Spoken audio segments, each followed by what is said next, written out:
Le plafond de verre, expression des années 70 pour désigner les obstacles qui empêchent les femmes d'atteindre des postes de décision, est fissuré, mais loin d'être encore en 1000 morceaux. Mais pourquoi résiste-t-il? Quel est le marteau qui manque? Quelles sont les pistes les plus actuelles pour que ce plafond de verre soit complètement brisé? Vous trouverez des éléments de réponse dans un reportage que vous proposera la rédaction de Paroles des femmes. Femme politique, engagée depuis de nombreuses années dans les arènes de son pays, Mamy Kankou s'investit aussi dans l'amélioration des vies des classes défavorisées de la République démocratique du Congo. À travers les organisations Don't Cry et Congo Fort, elle fait ses preuves et nous en parlera. Ce sera dans la rubrique Rencontre.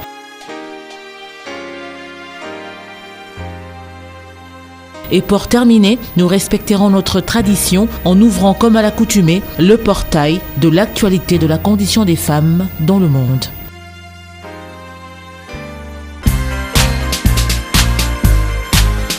Bonsoir à toutes et à tous et merci de nous rejoindre dans ce nouveau numéro de ce Paroles des femmes. Ce soir, nous parlerons femmes et du syndrome plafond de verre qui limite les femmes dans leur carrière. Et ce sera en compagnie de Mamy Kankou, femme politique et activiste des droits des femmes, luttant contre l'injustice et violence basées sur le genre. Elle nous parlera donc de son parcours, de ses ambitions, de son combat. Ce sera tout à l'heure, juste après ce reportage qui, lui, fait un coup de projecteur sur la notion du plafond de verre. Suivez. Expression américaine de la fin des années 70, la notion de plafond de verre renvoie au fait que les femmes peuvent progresser dans la hiérarchie de l'entreprise, mais seulement jusqu'à un certain niveau. Résultat, elles sont en grande partie absentes du sommet de la hiérarchie. À noter que les femmes se heurtent au plafond de verre, aussi bien dans le secteur privé que dans la fonction publique, mais également dans bien d'autres domaines, à savoir syndicats, fédérations patronales, ONG, autorités académiques, partis politiques, etc. La compétence ne peut être mise en cause puisque les filles obtiennent des meilleurs résultats scolaires que les garçons et sont donc très qualifiées. Leurs aptitudes managériales sont en principe incontestables. En outre, plusieurs études montrent l'intérêt économique de la diversité de genre. Autre difficulté à appréhender le plafond de verre dans notre société, c'est l'idée de réussite fondée sur le préjugé que d'une part, l'égalité des chances est bien réelle et que d'autre part, seul le mérite permet de progresser. Ce constat remet en cause la conception selon laquelle le mérite détermine la promotion dans des organisations qui sont pourtant fondées sur ce principe. Pour expliquer l'existence de ce plafond de verre, il faut notamment se pencher sur la façon dont les compétences des femmes sont perçues.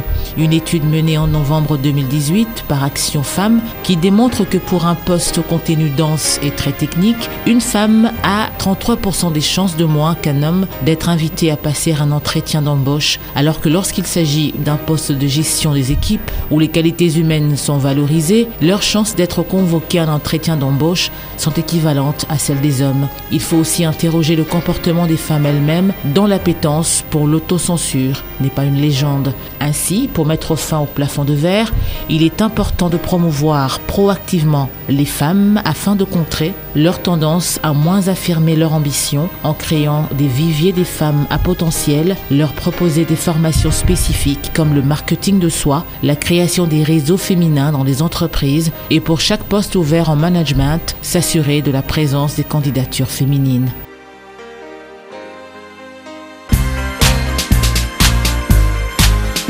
Merci à vous de nous rejoindre dans la deuxième partie de ce programme féminin Paroles des femmes dans la rubrique Rencontre qui nous permet justement de recevoir notre invité ce soir. Comme nous l'annoncions il y a un instant, nous recevrons donc sur ce plateau une dame qui est militante. Elle lutte contre l'injustice. Elle est également politiquement engagée ici en RDC. Mamy Kankou reviendra donc sur son parcours de combattante de première heure et bien sûr nous parlera aussi pourquoi pas de ce syndrome qui est le plafond de verre qui limite les femmes dans leur carrière. Bonsoir Madame Mamy. Bonsoir Madame Nancy.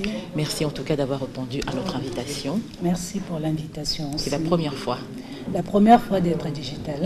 Comment allez-vous? Ça va très bien, la grâce agit, on est là, ça va. Ok.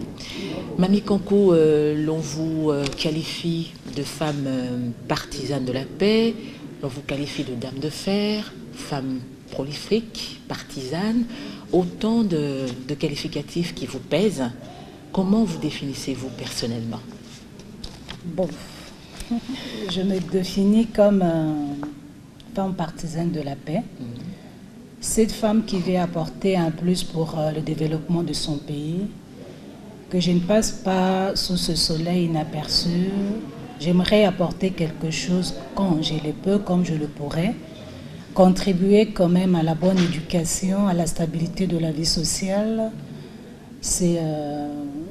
J'aimerais quand même apporter quelque chose, que je ne sois pas une simple actrice, regarder les autres faire.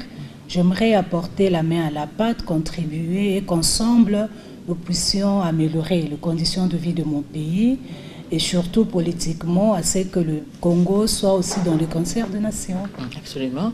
C'est depuis votre tendre enfance que vous rêvez de devenir une femme politique très active. D'ailleurs, vous avez très bien commencé, parce que ça a été un très bon départ. Mais dans quel environnement aviez-vous grandi? Est-ce qu'il y a eu des personnes qui vous ont influencé de près ou de loin pour devenir une femme politiquement active? Bon. Entendre ma mère, elle m'a toujours dit que j'ai toujours pris la position pour les personnes faibles. Dans la famille, depuis toute petite, quand j'ai un sujet, je les défends jusqu'à faire valoir mes idées. Alors à un moment, mes parents me disaient que je serais une femme politique, mais la chose que j'ai toujours refusée. Je disais non, dans le monde politique, il y a tellement de mensonges et que je hais le mensonge. Voilà. C'est vrai que nous ne sommes pas de personnes parfaites, mais il y a des défauts que chacun de nous rejette complètement dans sa vie. Et moi, c'est le mensonge. C'est vrai que j'ai menti quelquefois, mais ça ne me colle pas à la peau, je hais le mensonge. Alors moi, je me disais, la politique est égale au mensonge. Et ma mère ne cessait de me répéter que tu feras la politique. Tu seras comme le grande femme là que nous voyons à la télé.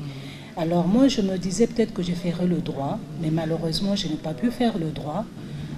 Mais je crois que c'est, je dirais, le destin, c'est ce que Dieu a voulu que je fasse sous ce soleil. Et je me retrouve dans ce monde, dans ces sphères politiques et tout. Est-elle toujours vivante, votre mère? Pardon? Est-elle toujours vivante? Oui, elle est toujours vivante, elle m'accompagne. Que elle me dit oui, elle avait tapé juste, elle avait bien vu. Elle m'accompagne dans ce que j'ai fait. Vraiment, elle est avec moi, elle m'accompagne, elle me soutient. Mamie Kankou, vous êtes titulaire d'une licence en sciences de l'information et de la communication. Également, vous détenez un certificat en anglais, ainsi que plusieurs brevets en leadership féminin, histoire donc de bien retenir ou encore de bien comprendre les rudiments, les rouages pour bien défendre la femme congolaise, lutter contre l'injustice justement.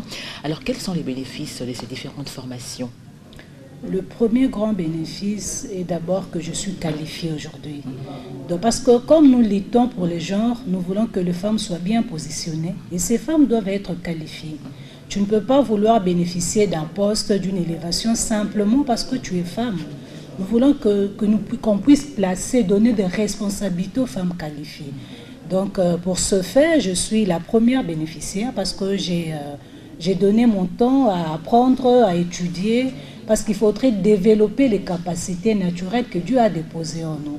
Et pour ce faire, il faudrait suivre de formations, aller à l'université s'il est faut. Si vous n'avez pas le moyen, vous n'avez pas de l'occasion qui vous permette d'aller à l'université, formez-vous à travers les mouvements associatifs qui renforcent les capacités de femmes. Et vraiment, j'ai profité de cela par rapport à ce que j'ai fait. Comme je suis dans le mouvement associatif, on vous apprend comment former, à comment parler, à comment appréhender les situations. Alors je crois que toutes ces formations sont des atouts pour moi, pour être à même de répondre très bien aux responsabilités qui sont les miennes. Vous militez depuis plusieurs années pour la représentation des femmes, que ce soit en politique ou dans le monde des affaires. Alors, quel bénéfice, ou s'il faut dire mieux, comment est-ce que vous faites pour justement que cette femme soit représentée positivement dans tous les domaines de la vie? Comment faites-vous pour y arriver en termes de stratégie? Bon, en termes de stratégie, je dirais que c'est pas encore suffisant parce que nous voyons quand même le quota insuffisant de femmes à tous les niveaux, que ce soit dans les entreprises, dans la politique, dans tous les milieux. Mais ce que moi je pourrais dire, il faudrait quand même qu'il y ait des mesures incitatives pour pousser le responsable politique dans les entreprises à placer les femmes. C'est vrai que sur le code pénal, il n'y a pas de sanctions prévues comme telles pour les gens qui ne placent pas, qui ne respectent pas le genre. Mais je crois que par des initiatives, par des mesures incitatives telles que si vous voulez bénéficier de subventions auprès du gouvernement, auprès des organismes internationaux, qu'on puisse exiger la représentativité de la femme. Je crois que ces mesures pourront emmener les hommes à mettre les femmes dans les milieux politiques, dans le parti politique. Par exemple, la CENI doit imposer à ce qu'il y ait de femmes 50-50. Cela a amené le parti politique à placer les femmes et cela à rechercher même les femmes dans leur milieu parce qu'il y a des femmes vraiment compétentes que nous découvrons chaque jour. Dernièrement, je viens de suivre une formation sur la fabrication des pavés à base de déchets plastiques. Je rencontrais une femme, je lui dis mais pourquoi tu ne fais pas la politique? Nous, elle craint la politique. Donc les hommes politiques peuvent même par eux-mêmes, s'ils ont la volonté de promouvoir le genre, de rechercher ces femmes-là, de les positionner. Ce sont des femmes capables qui travaillent depuis des années dans les milieux sociaux. Ils maîtrisent le vrai besoin de la communauté. Et ce sont des femmes qui sont dans les plaidoyers, ce sont des femmes qui sont dans la recherche de financement. De placer ces femmes dans le parti politique, nous aurons des femmes qualifiées et qui pourront apporter quelque chose, tout ça donc pour le bien commun et de tout le pays. Vraiment, moi j'aimerais que le mouvement qui existe, qui défend la position de la femme au sein de la société, nous devons voir des stratégies maintenant imposant les acteurs politiques et sociaux à compter avec les femmes parce qu'on ne peut pas parler de développement social, économique sans l'implication de la femme. Et que dire, madame, à toutes ces femmes, pour toutes ces femmes qui, au lieu de s'engager en politique, préfèrent aller dans les ONG parce qu'elles se disent que sûrement de l'autre côté, c'est un terrain glissant, vaut mieux aller dans le monde des ONG pour essayer de voir comment faire pour justement contribuer au développement. C'est aussi une bonne chose parce que dans les ONG, ce sont des femmes préparées. Moi, j'ai commencé dans les ONG. J'ai même commencé à l'église. Vous voyez, c'est toujours préparé. Comme nous, le chrétien, on le dit, Dieu prépare toujours. Dieu a préparé le roi David. Et quand il est devenu roi, il a su assumer ses responsabilités, à défier Goliath parce qu'il a été préparé en secret. Ces femmes qui sont dans le mouvement associatif sont des femmes préparées. Mais c'est à nous qui sommes déjà dans la politique à aller vers elles, à faire comprendre à ces femmes que leurs atouts peuvent vraiment contribuer à défendre la position de la femme et même à réussir finalement la représentativité de la femme dans tous les milieux socio-économiques, politiques. Et quelle est votre plus grande fierté? Aujourd'hui, ma plus grande fierté, je dirais, voir Madame Janine Mabunda à la tête de l'Assemblée nationale. C'est une dame avec beaucoup de compétences. Et quand vous voyez comment elle défend, comment elle se maintient, sa posture, comment elle défend ses valeurs, c'est vraiment une fierté pour toutes les femmes congolaises. Par là, nous disons merci parce qu'elle est un choix du FCC, du FCC. Ça, il faudrait quand même être reconnaissant pour ce choix-là. Nous disons merci à l'autorité morale du FCC, M. Joseph Kabila, et tous ceux qui l'ont accompagné pour ce choix-là. Vraiment, c'est une fierté pour la femme congolaise. Une véritable fierté, mais nous constatons sur terrain que la femme congolaise a du mal à briser le plafond de verre. On remarque qu'il faut vraiment beaucoup d'efforts pour qu'elle puisse atteindre, ne fût-ce que pas le sommet, mais atteindre un poste de responsabilité. À qui revient justement cette responsabilité? Est-ce à la femme elle-même? Tout à l'heure, vous parliez des présidents ou des chefs des partis politiques qui doivent aussi booster la femme, l'aider justement à être beaucoup plus participative. Mais que dire de la responsabilité de la femme elle-même? La première et grande responsabilité, c'est d'abord les traditions, nos traditions, qui ont amené l'homme à croire que la femme doit se limiter à certaines tâches de la vie, entre autres ménagères. Alors ce carcan n'est pas aussi facile à s'en sortir. Et moi, je pense que la femme elle-même aussi, elle est un frein. Pourquoi? D'où elle est venue. Dans nos familles, on doit éduquer déjà la jeune femme dès le bas âge. Et je pourrais même ajouter qu'il faudrait mettre en place de programmes d'éducation à l'école pour amener cette jeune femme demain à s'assumer et à assumer ses responsabilités sans toujours accepter de subir la domination de l'homme. Parce que ça va de notre tradition. On pense que la femme ne peut pas faire ce que l'homme peut faire. Mais aujourd'hui, mais quand nous parlons de l'égalité de la femme et de l'homme, c'est dans les droits sociaux, économiques. Il ne faut pas penser que la nature ferait que la femme soit égale à l'homme. Ça, jamais. Mais parce qu'il y a des choses aujourd'hui, même dans les milieux sportifs, une femme qui joue au football n'a pas le même... la même carrure, les mêmes conditions physiques non, que l'homme. Donc vous voyez, quelque part, la nature a su faire ses limites.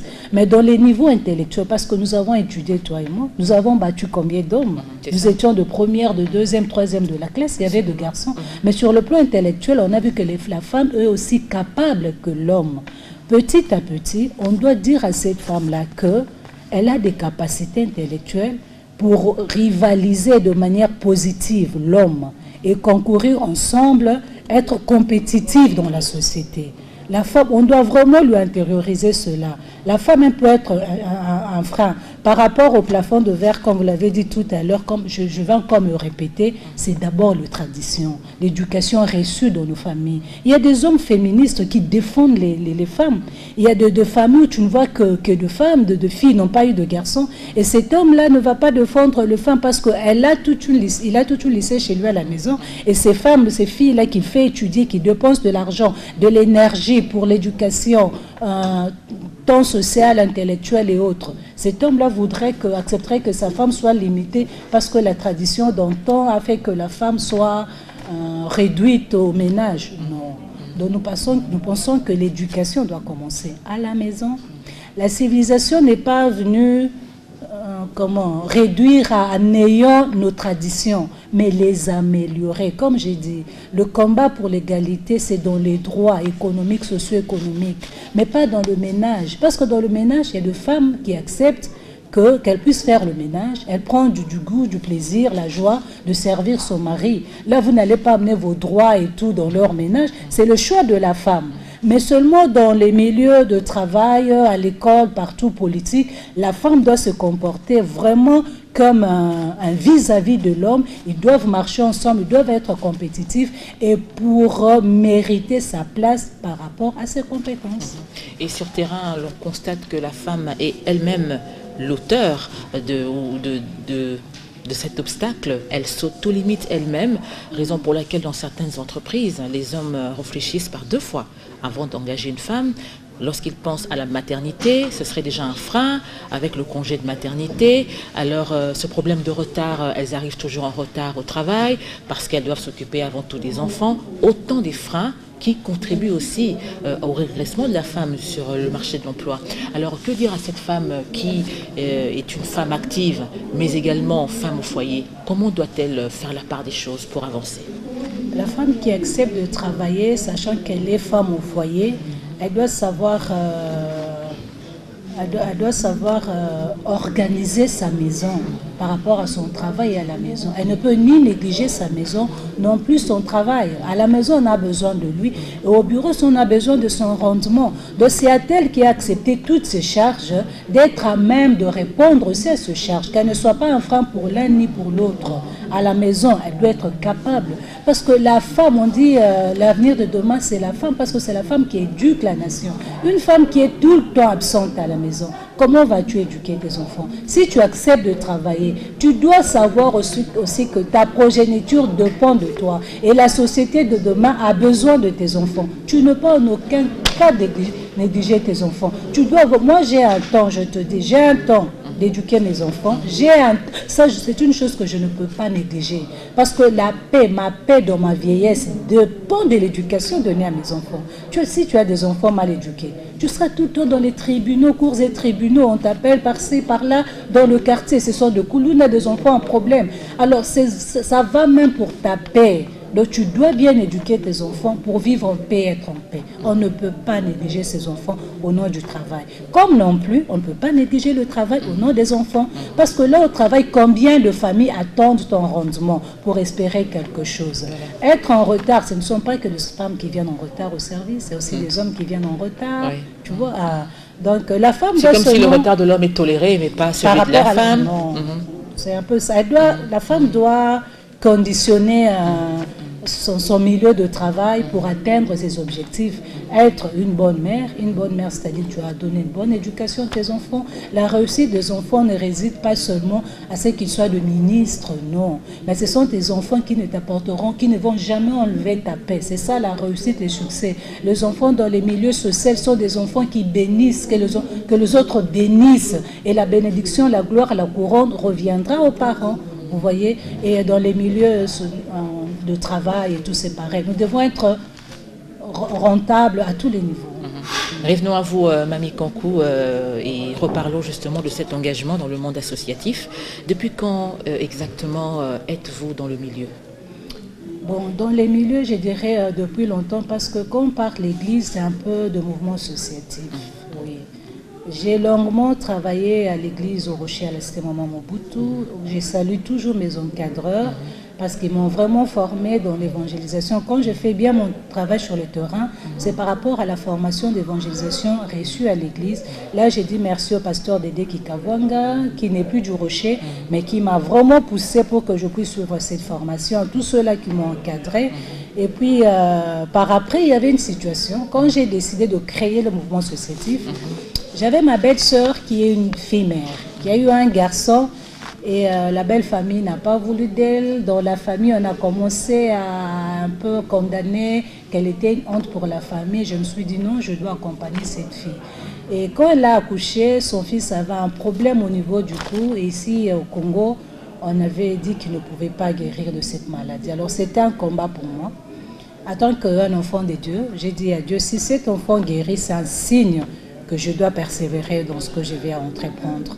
Et on a vraiment fait des démarches. Bon, je ne vais pas tout raconter ici sur le plateau, mais aujourd'hui, l'enfant est en Afrique du Sud. À l'époque, il avait moins d'une année. Aujourd'hui, il a 10 ans, il est en Afrique du Sud et il vit en bonne santé, il étudie. Donc pour moi, c'est ça qui m'a motivée. Même si c'était en moi, cela m'a motivée à travailler dans le mouvement associatif, venir en aide à ceux qui n'ont pas le moyen. Et c'est depuis 2007 que j'ai créé la première organisation dont je crois, qui veut tout simplement dire Tika Kolela. Il y a des gens qui pleurent, qui n'ont pas seulement directement besoin de finances, mais qui ont besoin de l'affection, que quelqu'un soit d'une oreille attentive, ça apporte, ça soulage. Et c'est comme ça que je me suis lancée dans ce mouvement. Et j'ai rencontré plusieurs personnes, plusieurs cas et plusieurs connaissances qui sont très utiles aujourd'hui. Et quel sens donnez-vous à cet engagement? Le sens que je donnerais à cet engagement est que c'est toujours une bonne chose d'être là pour les autres. C'est toujours une très bonne chose d'être là pour les autres parce qu'il y aura encore des gens qui seront là aussi pour toi. La nature est tellement vraie, complexe que ce que tu sèmes, tu le récolteras. Quand tu sèmes l'oreille attentive pour les autres, toi, tu ne manqueras jamais d'oreille attentive dans ta vie. Ni tes enfants d'ailleurs. Ni mes enfants, et de génération en génération. Voilà. Et quelles sont les difficultés les plus régulières que vous rencontrez, que vous avez pu rencontrer dès le début et qui de plus en plus se font régulières? Les préjugés. Nous sommes stéréotypés. Quand on te voit et directement on dit que celle-là, non, celle-là, vous voyez, facilement les gens vous stéréotypent, parlent négativement de vous, ne vous connaissant pas rien de vous, mais ils se permettent quand même de raconter n'importe quoi. Et là, c'est un combat de tous les jours. Quand tu sais ce que tu veux et ce que tu vaux, tu vas foncer pour atteindre tes objectifs. Est-ce parfois décourageant? Oui, je vous jure, c'est décourageant. Deux fois, c'est pas facile. Deux fois, on se décourage. Même dans ces milieux politiques, à un moment, je m'étais découragée. Je me suis dit que je me relance complètement de mon mouvement associatif. Mais comme tu es déjà dans les milieux, il y a des gens qui te contactent, qui ont besoin de toi. Même la base dit que non, maman, mamie, tu n'as pas encore atteint certains autres objectifs, tu dois encore être dans ces milieux. Et on est là, on continue, on se dit, bon, on est là pour le Congo. Et parlons à présent de Don't Cry, qui est donc cette première structure que vous avez mise sur pied depuis 2007 et qui continue à tenir et faire beaucoup d'actions sur le terrain. Rappelez-nous un peu les objectifs, c'est-à-dire votre plan d'action. C'est vrai, vous luttez contre l'injustice, vous venez en aide aux personnes les plus démunies. Alors, comment faites-vous justement pour venir en aide à cette catégorie des personnes? Nous passons par de formation. Il y a un centre ici, en Sidel, qui est votre voisin. Ah, d'accord, j'ai eu plus de 10 brevets là-bas. Ils m'ont accompagné. J'ai été leur partenaire de mise en œuvre. C'est allemand, hein? C'est allemand, c'est pour les Allemands. J'ai dit merci aux Allemands qui m'ont formé, même aux Américains. J'ai des diplômes, des brevets reçus par le financement de USAID, PEPFAR, Provic, Taïfi. Je viens ici être reconnaissante, leur dire un grand merci. Et qu'est-ce qu'on disait encore? Oui, les objectifs, le plan d'action de Don't Cry. En fait, le plus grand objectif, il faudrait le dire, c'était d'abord venir en aide aux filles mères. Par rapport à l'histoire. C'est ça le départ, hein? Oui. Vraiment. Et puis, chemin faisant, tu remarques qu'il y a plusieurs besoins, d'autres besoins. Et ça sur le plan environnement, ça s'agrandit. Sur le plan environnement, santé. Par exemple, j'ai suivi une formation sur la communauté championne avec USAID. Comment rendre une communauté championne? Oui, c'est par rapport aux besoins. Et là, j'ai suivi la formation. C'est toujours un atout pour donner des analyses. C'est vraiment une approche, je vous dis. Si même le président actuel, le nouveau gouvernement pouvait l'appliquer, ça va vite développer d'une manière ou d'une autre nos milieux ruraux, même ici dans la ville. Donc, ce sont des formations que nous avons reçues dans le parcours. Le premier grand objectif, c'était d'aider les filles mères. Pourquoi aider les filles mères? Généralement, une jeune fille, lorsqu'elle est un enfant, vous voyez comment sa vie est très limitée si sa famille l'a rejetée. Et ça sera des enfants continuellement, elle va rajouter des enfants. Alors moi, dans ma tête, c'était de créer un centre, ce qui n'est pas encore fait. Mais je crois que si Dieu continue à me donner le souffle de vie et puis des opportunités, nous arriverons à le faire. Créer des centres pour former ces filles mères-là qui n'ont pas de formation, surtout les plus démunies. Et vous prenez soin de leurs enfants aussi. Parce que des fois, elles ne savent pas qui remettre leurs enfants pour continuer les études. Elle devient là un peu, cette situation la condamne et limite automatiquement sa vie. Ces centres pourraient faire que tu viens avec ton enfant, la maman est formée et nous prenons en charge aussi l'enfant, de manière que la fille puisse toujours espérer atteindre les objectifs qu'elle s'était assignés lorsqu'elle était encore jeune, enfant et tout. Et avec qui travaillez-vous justement pour arriver à votre vision? C'est vrai que c'est un grand travail que vous effectuez sur le terrain, venir en aide aux personnes les plus démunies, les filles mères. Vous allez même plus loin en essayant de prendre soin de l'environnement aussi. Avec qui travaillez-vous justement pour arriver à vos fins? Nous travaillons avec des partenaires. D'abord, nous avons un bureau. J'ai un bureau des jeunes gens, filles, garçons, des mamans, de papas qui m'ont accompagné depuis qu'ils sont au parfum de ce que j'ai fait, des gens qui me suivent, qui me soutiennent. Et pour réaliser nos projets, il faudrait des financements. À un moment, j'ai travaillé, comme j'ai cité, avec Ansidel, KDA, je travaille avec Provic, Taïfi et PEPFAR, USAID. Là, nous avons bénéficié de financement parce qu'il y a une grande avenue à Matadi-Kibala qu'on appelle Senga, que nous avons réhabilité, arrangé avec beaucoup de frais engagés. C'était avec l'USAID. Il y avait un concours, ça je dois quand même raconter cette histoire. Oui. Parce que les gens pensent qu'on est directement payé lorsque nous rendons service. Non. Comment cette avenue a bénéficié de ces financements? Il nous a été demandé de parler, de sensibiliser sur les sida. Là, nous sommes maintenant dans la santé. De parler, d'encourager, d'arrêter, de stigmatiser les personnes vivant avec le VIH. Alors, il fallait sensibiliser au moins 15 000 personnes, si je n'ai pas oublié. Alors, mon ONG était aussi en compétition avec les autres. Alors, nous avons travaillé d'arrache-pied et nous, on avait gagné. Il fallait atteindre 15 000, il y avait un délai. Et mon ONG, on était sous le soleil tous les jours. Wow. C'est facile à dire, mais je dis ce n'était pas à parler, mais ce n'était pas facile à le faire. On était sous le soleil, tu viens en bouche, tu rentres vraiment toute sale, poussière, tu attrapes même la grippe et tout, suite aux poussières que tu inhales tout le temps et tout. Alors, quand nous avons gagné, on nous a demandé, ça c'était dans l'approche communauté championne, tu ne peux pas bénéficier de l'enveloppe. L'enveloppe doit profiter à la communauté. Qu'est-ce que tu veux qu'on fasse pour ta communauté? Alors j'ai demandé, je n'habite pas sur cette avenue, mais j'avais un bureau là. Et quand je suis venue, la route était... Il y avait un problème d'accès. Non, mais la route était déjà... On ne pouvait pas passer sur la route. Et j'avais dit à ces gens-là, je vais arranger cette route. Je n'avais pas le moyen, ça demandait plus de 25 000 $. Alors, ils pensaient que j'étais une folle, que je racontais ma vie. J'ai dit non, nous allons, parce que je suis motivée, j'ai de bonnes intentions. Et je crois que pour cela, il y aura le moyen, et nous allons bénéficier d'un financement. Et quand j'ai appris cette histoire, comme j'étais leur partenaire de mise en œuvre aussi, je me suis lancée à fond avec mon équipe parce qu'on devrait gagner et réaliser cette promesse-là.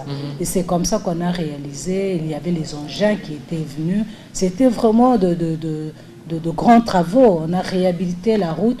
On m'a même demandé de changer le nom de l'avenue, qu'on puisse l'appeler Mamie, j'ai dit non.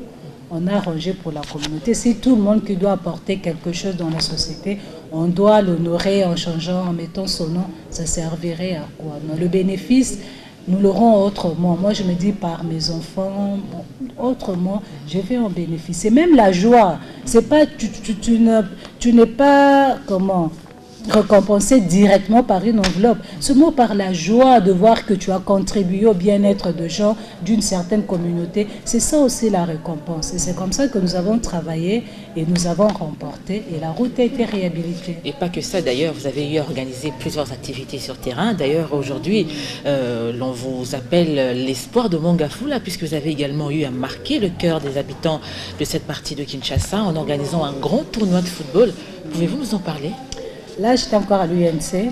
Les jeunes gens m'ont demandé que, maman, mamie, il y a beaucoup de gens qui organisent des tournois. Tu ne peux pas le faire. J'ai dit, pourquoi pas? Ça demande quoi? Alors, on m'a expliqué, je me suis impliquée. Et on l'a fait pendant 2 mois. 2 mois durant, jour pour jour, il y avait le match qui s'est joué. Et le terrain était pratiquement plein. J'ai été émerveillée, mais je n'étais pas étonnée. Parce que je crois en moi. Je crois en ce que j'ai fait. Je l'ai fait de bonne foi et je crois que ça ne peut que réussir. Peu importe ce que les gens peuvent raconter, croyant que je cherche de l'honneur, mais au moins je sais que ce n'est pas le cas. Alors quand je m'engage en quelque chose, je crois, je sais, je m'attends à la réussite, au succès. C'était un succès. Il y avait 2 mois durant, jour pour jour, le tournoi, les jeunes venaient, on a organisé, on a donné le prix. C'était une belle expérience que nous avons passée avec la jeunesse de Mongafula. Et Dieu permettant, voulant, bénissant, nous allons encore faire d'autres activités. Et ce sera une très bonne chose. Vraiment. Don't Cry, Congo Fort, femmes messagères pour la paix, jeunes et femmes pour le Congo, autant de structures que vous avez mis en place justement pour défendre la cause de la femme congolaise. Dites-nous, pourquoi est-il important de soutenir les mouvements des femmes? C'est important parce que nous voulons que la femme soit impliquée dans les développements sociaux et économiques. Nous voyons aujourd'hui comment, par la femme, l'homme arrive à nourrir sa famille et à scolariser les enfants. Nous connaissons tous l'enveloppe salariale de nos fonctionnaires.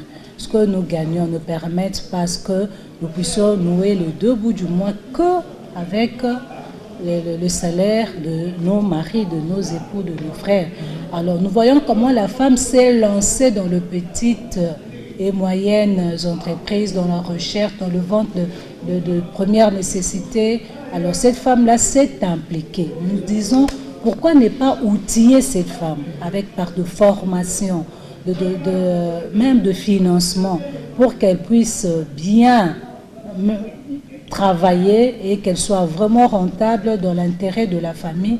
Et la famille qui est l'avenir de demain du pays doit avoir... comment je peux le dire? On doit mettre le nécessaire autour de la famille pour que nous ayons de bons dirigeants, de bonnes épouses, de bons époux. Parce que quand les enfants sont affamés, les parents n'arrivent pas à apporter quelque chose dans la maison. Déjà, moralement, ces enfants-là ne sont pas comme les autres. Ils se sentent un peu délaissés, comme si Dieu ne voulait pas d'eux. Ce sont des enfants qui facilement deviennent de chégués, des petits voleurs, des petits menteurs, des petits, ceux qui mettent de troubles dans nos milieux de vie. Et cela n'est pas non plus bon pour le voisin. Quand le voisin, tu veux vivre en paix, il faut contribuer à ce que l'autre voisin aussi soit dans les conditions et tu peux espérer la paix que tu recherches. Alors pour cela, on doit apporter de l'aide à ces femmes-là qui se réveillent tôt le matin, qui partent dans le boulangerie, payer le pain, revendre, parce que c'est dans l'intérêt de la communauté. Si tous les enfants sont bien éduqués, il y aura moins de problèmes, il n'y aura pas de terroristes, il n'y aura pas de violeurs, il n'y aura pas de hommes qui battent leurs femmes.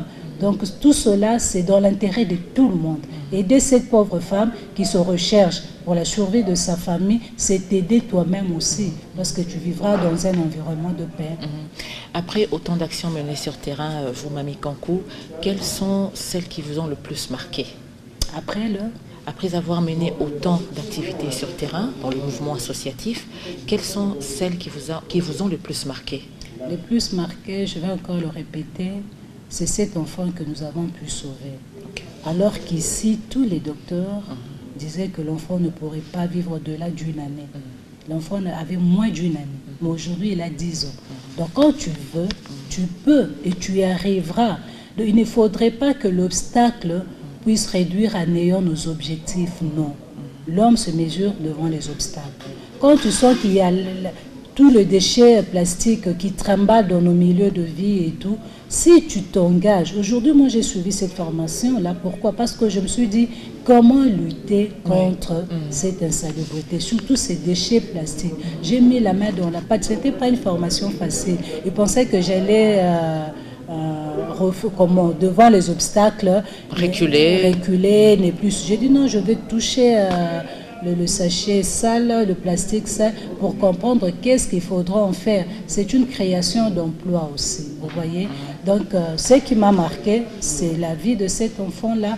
Et chemin faisant dans mon parcours, j'ai rencontré plusieurs personnes qui aujourd'hui sont vraiment de bénédictions pour moi. Ce sont des gens qui m'ont apporté plus de choses, plus de joie et de soutien. J'ai été candidate en 2011, même 2019. J'ai échoué, mais ce sont ces gens-là que j'ai rencontrés sur mon parcours qui viennent me dire non, Mamie France, tu es une femme forte. Tu vois, ce sont des choses que j'ai gagnées dans mon parcours. Femme forte, en tout cas, vous l'êtes, et pleine de convictions, militante associative, on l'a dit, activiste des droits des femmes, mais aussi femme politique, ayant fait ses premiers pas dans l'UNC, le parti politique de Vital Kamerhe. Pouvez-vous nous en parler? Bon, quand j'étais dans le mouvement associatif, je ne voulais pas faire la politique, comme je l'ai dit tout à l'heure. Oui, bien sûr. Mais j'ai rencontré l'honorable l'excellence Bitakwira, qui était mon voisin d'en face. Alors, à ce moment-là, le président Vital venait de démissionner de l'Assemblée nationale. Quand je le suivais à la télé, j'étais convaincue par son discours, de tout ce qu'il racontait. Alors, je me suis dit, pourquoi ne pas l'aider? C'était vraiment dans l'intention d'apporter quelque chose pour qu'il puisse arriver à atteindre ses objectifs politiquement, parce que c'est la politique qui gère la cité. Et comme nous, les gens de mouvement associatif, nous gérons aussi la cité, parce que nous connaissons le vrai besoin de communauté, mieux même que le politique. Et c'est comme ça que je me suis dit, je pourrais être un apport à ses côtés. Et Bitakwira m'a amené auprès de Vital Kamerhe, j'ai fait mon adhésion, et quelques mois après, j'étais... on ne peut pas élire, mais j'avais quand même l'approbation de plusieurs femmes du parti. Elle devenait la présidente de femmes et le président Vital avait accepté. J'ai été nommée présidente nationale de femmes à l'UNC. C'est là que j'ai appris c'est quoi la politique. J'ai compris que le monde politique est tel qu'il est. Il faut savoir comment s'y faire, ne pas accepter que la déception, subir la volonté des hommes dans ces contextes dominés par les hommes, et les hommes politiques, ce sont de grands égoïstes. Alors, j'ai beaucoup appris à l'UNC. J'ai dit merci à tous ceux-là qui ont apporté quelque chose à l'UNC, entre autres lui-même, le président Vital, et tous les autres que j'ai rencontrés là-bas. Et aujourd'hui, je suis aussi très fière d'être au sein du FCC, là où nous travaillons avec Maître Némi Wilania, avec des gens, de grands professeurs comme Adolphe Loumanou, le SP du PPRD, M. Emmanuel Ramazan Chadar, qui fut notre candidat. Tout ce monde que j'ai rencontré, j'ai reçu encore un plus. J'ai compris que c'est deux fois, vous les gens de médias, vous induisez les gens en erreur. Parce qu'il y a des gens, lorsqu'ils se mettent à critiquer le pouvoir, Ils pensent que tout ce qui est sombre est pour ceux-là qui sont au pouvoir. Et aujourd'hui, le président Félix Tshisekedi est en train de les subir et de les vivre. L'UDPS était champion dans les critiques. Ils sont au pouvoir et ils ne supportent pas les critiques. Tout ça, c'est pour dire quoi? Quand tu es dans l'opposition, ne pense pas que celui qui est au pouvoir n'aime pas le pays. Peut-être que lui qui est au pouvoir, qui tient le règne, qui a le commande, se soucie même plus de toi, de l'opposition, qu'il cherche qu'à conquérir le pouvoir. Lui, aux affaires, il doit améliorer les conditions de vie. Alors, quand j'ai connu toutes ces choses-là, je me dis, il ne faut pas critiquer. Ceux qui sont à l'opposition, soyez dans l'opposition républicaine et constructive. Contribuez à ce que celui qui est au pouvoir réussisse. S'il fait quelque chose de bien, applaudissez. S'il fait quelque chose de mal, condamner, mais apportant des solutions. C'est comme ça vraiment que j'avais suivi Vital. Parce que je suivais, il proposait plus de pistes de solutions. Mais c'est vrai qu'à un moment, tellement que tu veux à tout moment conquérir le pouvoir, tu oublies même tes propres valeurs et tu tombes complètement dans le critique. Non, les critiques doivent être objectives et constructives. Arrêtons d'insulter ceux-là qui nous conduisent. Ce n'est pas une tâche facile. Le Congo n'est pas un petit pays, c'est un grand pays avec beaucoup d'enjeux, beaucoup de combats. Notre richesse devient un combat, devient comme malchance pour Nabisomoko. Il y a beaucoup de choses que le peuple ignore, mais je demande au peuple congolais d'accompagner ceux qui sont au pouvoir. De ne pas vouloir que le FCC, le cash, puissent se séparer. Qui va en profiter? Qui profitera de cela? Non. Il y a une coalition aujourd'hui, FCC et cash, accompagnant ceux-là à réussir leur mandat. Ça sera pour le bien-être de tout un chacun. 5 ans après avoir été à l'UNC, vous démissionnez et dans votre lettre, vous avez été clair en disant que vous n'avez plus de conviction. Est-ce qu'il y a eu des répercussions suite à ce départ? En tout cas, il y avait des répercussions juste après ma démission. C'était les insultes, mais qui sont passées. Mais aujourd'hui, il y a comme la dame Lydie Omanga, on se rencontre dans les restaurants. Il y a de nouveau cette ambiance familiale. Mais quand j'ai quitté, vous ne pouvez pas vous saluer. C'était, oui, je vous dis, c'est comme si j'étais... Il y a une froideur qui s'est automatiquement installée. Grave. Donc, le gens ne pouvait pas vous supporter avec des insultes pour qu'elle a quitté sûrement. Elle a été corrompue, elle a reçu une enveloppe. Mais devant ici, sur ton plateau, je te dirais que je n'ai reçu aucune enveloppe pour quitter l'UNC. C'était vraiment par simple conviction. Tu vois, j'ai appris la politique au sein de l'UNC. Alors, il y a des choses que tu croyais que ça ne pouvait pas se faire de cette manière-là. Mais aujourd'hui, dans la politique, j'ai grandi, j'ai de l'expérience. Tu t'es dit que apporte quelque chose, n'attends pas toujours quelque chose. Et là, tu pourrais demeurer longtemps là où tu es, apporter des solutions, des analyses, de réflexions, toujours dans l'intérêt de la nation. Et aujourd'hui, comme vous l'avez vous-même dit, vous faites partie du FCC. Qu'est-ce qui vous plaît le plus dans ce changement? Dans ces changements, j'ai découvert, c'est une grande joie, que ceux qui étaient à la majorité passée, ce n'étaient pas les ennemis contre le pays.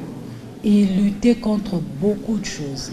Et quand je me suis mise à échanger avec eux, j'ai reçu encore plus de connaissances à comprendre c'est quoi la politique et comment défendre ton pays.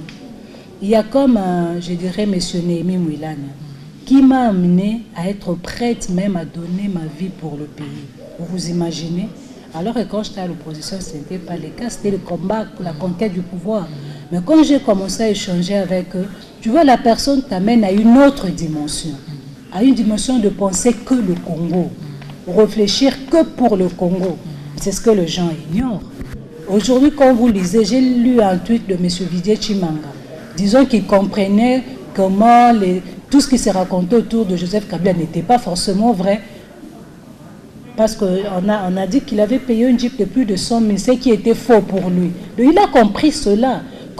Voilà pourquoi beaucoup de gens qui ont quitté l'opposition, lorsqu'ils sont venus vers Joseph Kabila, échangent de langage. Ce n'est pas forcément parce qu'ils ont été corrompus par une enveloppe quelconque. C'est parce qu'ils ont découvert autre chose. Ils sont en face de Congolais comme eux, nationalistes patriotes, qui recherchent le bien-être du pays. Ça, c'est une chose que j'ai découverte, que j'ai aimée et que sans honte, je le partage et je le dis tout haut.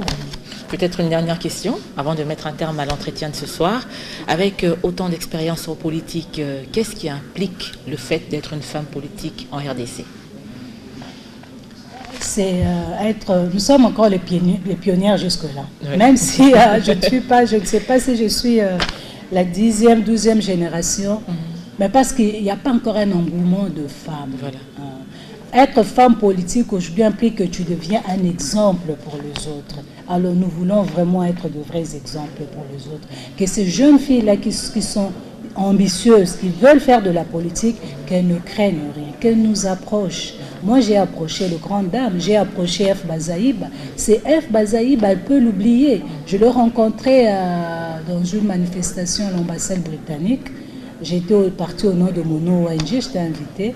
Alors, je lui ai dit, je suis déjà à l'UNC. Elle m'a dit, mamie, les jours que tu auras un poste de décision à l'UNC, cherche-moi. C'est elle qui m'a motivée à avoir un poste. Elle m'a dit, tu ne peux pas être seulement au bureau du président Vital, qu'on puisse t'utiliser dans les mobilisations, tu dois avoir un poste. J'étais allée vers F. Bazaïb, je lui ai dit, explique-moi comment je dois m'y prendre. De ces jeunes dames-là, ces jeunes filles qui viennent après, qu'elles viennent toujours parce que nous avons acquis une expérience, quelque chose d'autre connaissance, et nous avons palpé du doigt la réalité du milieu politique, qu'elles viennent toujours s'inspirer. En tout cas, personnellement, je suis ouverte, nous allons échanger. Et vraiment, et nous-mêmes, ceux-là qui sont avant moi, qui sont aussi de ma génération, nous devons nous disponibiliser à aider ces jeunes filles-là. Elles feront moins d'erreurs, moins de gaffes, et ça sera pour l'amélioration sur l'implication de la femme dans le milieu politique. Merci beaucoup à vous, Mamie Kankou, d'avoir été avec nous. Merci de m'avoir. Espérons que ce n'est pas la dernière fois. En tout cas, c'est la première, mais pas la dernière. Merci beaucoup. Merci. Nous allons, mesdames, messieurs, avant de mettre un terme à l'émission de ce soir, retrouver la rubrique Clin d'œil. Voici pour vous l'actualité de la condition des femmes dans le monde. La première conférence internationale pour l'éducation des filles et la formation des femmes s'est tenue à N'Djamena au Tchad le 18 et 19 juin 2019 dernier. Orchestrée par l'Organisation internationale de la francophonie, la dite conférence a accueilli experts, politiques et décideurs pour plancher sur les solutions à mettre en œuvre pour lever les obstacles à l'égalité des filles et des garçons devant l'école. Aujourd'hui, 262 millions d'enfants et adolescents ne vont pas à l'école dans le monde. La moitié des enfants non scolarisés à l'échelle mondiale sont des filles et 32 millions de celles qui devraient suivre le premier cycle de l'enseignement secondaire ne sont en réalité pas scolarisées. 62 millions de filles entre 6 et 14 ans sont privées d'éducation. À l'échelle mondiale, 9 filles sur 10 terminent leurs études primaires, mais seulement 3 sur 4 terminent leurs études secondaires.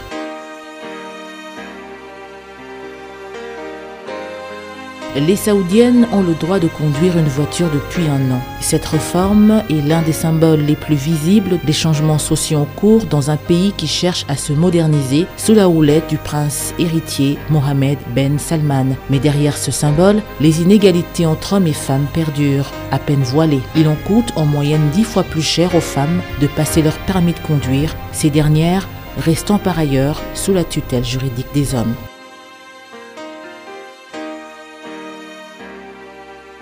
Alors qu'elle purge déjà une peine de 5 ans de prison, le 11 mars 2019 dernier, l'avocate et militante féministe iranienne Nasrin Sotoudeh écope de 33 ans supplémentaires et 148 coups de fouet pour son combat de défense des droits des femmes en Iran et de protestation contre les lois sur le port obligatoire du hijab. Sur les réseaux sociaux, les internautes expriment leur colère via le mot dièse Free Nasrin en Iran, mais aussi en Europe et aux États-Unis. Depuis l'annonce de cette condamnation, la pétition lancée par Amnesty International a recueilli 1 500 000 signatures à travers le monde pour exiger sa libération.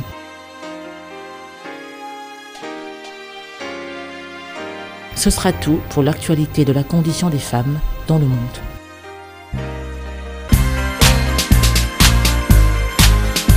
Parole des femmes, c'est terminé pour ce soir. Tout le plaisir a été pour nous de vous l'avoir proposé, présenté. Retrouvez Parole des femmes sur Digital Congo FM Radio sur 106.5 tous les mardis à 20h30, heure de Kinshasa. À très bientôt.